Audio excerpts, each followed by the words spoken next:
Hey everybody, we got here really early. We're in the port of Palm Beach. The guests have not arrived yet, but they'll be here soon. It's super exciting. This is the launch of Margaritaville at Sea Paradise.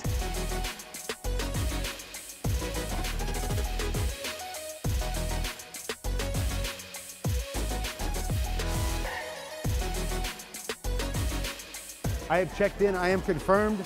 I've got my key.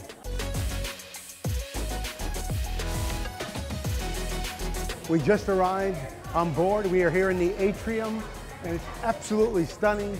Margaritaville at Sea Paradise. We are here, and we are going to explore the ship with you.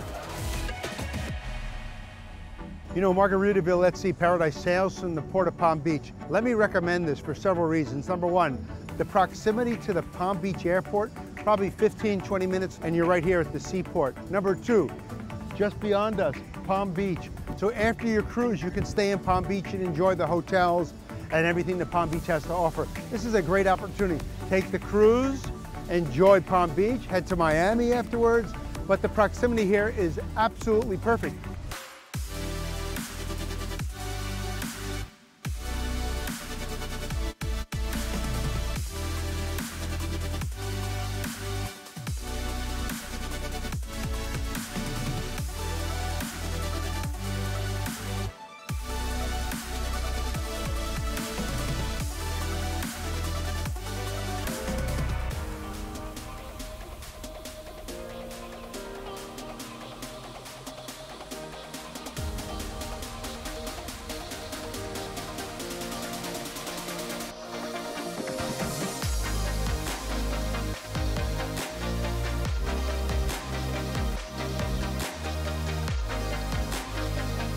The new show, and it's supposed to be phenomenal. I'm going to actually watch it tonight.